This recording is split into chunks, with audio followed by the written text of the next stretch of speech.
Now let's have a look at the rectangular collimator. So some of you may have read in your Safety Code 30 homework that the rectangular collimator is being implemented across the board. So you'll see here, this is the Dentsply Sirona version. So with this one, you'll see on the inside the information. Okay, on the back side, if I was to flip it over, okay, looks like this. And this is the outer portion. So transitioning to our rectangular collimator. So you'll have here the lead outer portion. Okay, so that is stopping the X-ray beam from exposing the client's soft tissues such as their cheek and the surrounding area. When you think of a cylindrical collimator, so just a round one, you can imagine that the client's cheek is being exposed all the way around.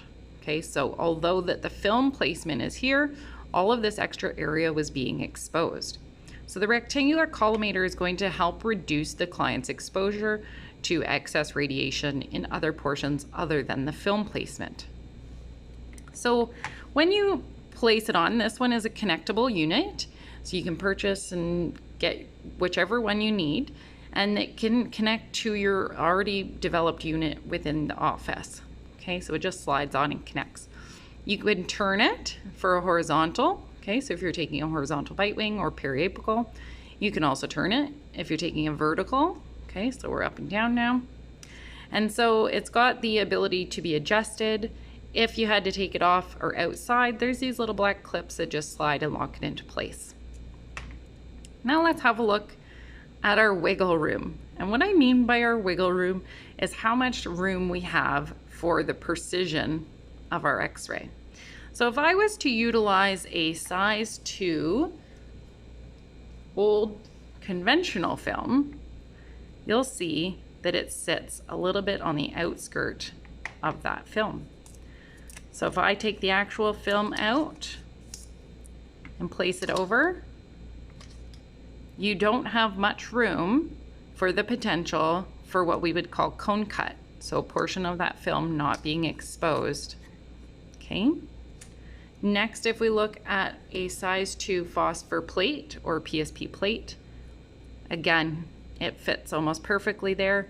So again, that wiggle room, if you're off by even a little bit like that, if you're not perfectly horizontal, if the client's head position is not right, you have now the potential for these outer corners to have cone cut on them.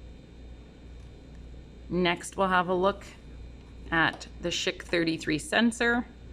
Again, this is a size 2. Now the size 2 has what we call a dead space in the outer portion of that plastic. Okay, but as you can see, it fits pretty perfectly into that rectangular collimator.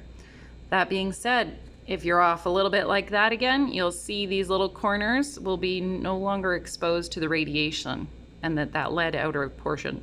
So you really need to be accurate in your precision of taking your X-ray. If you had the Schick 33 sensor and you utilized your holder, if you see here the holder, as long as your sensor is perfectly central, okay, to that outer ring, you'll see that that ring aligns perfectly with that rectangular collimator dead center. So again, you're making sure to utilize your equipment to match perfectly.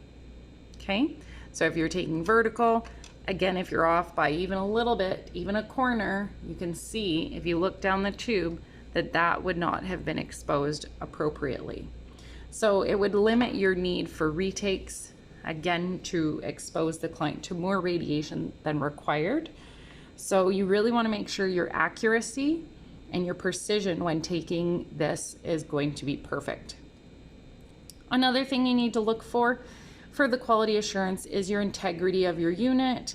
If there's broken pieces, if there's things missing, it does come in parts, this one, so we need to make sure that we are doing a quality assurance check on this as well, because if this is not intact and in a good quality, it could risk as well creating different exposures or not being well centered. So if it got dropped, if the glue or portions let go, that could be problematic. So you need to be very mindful of your unit.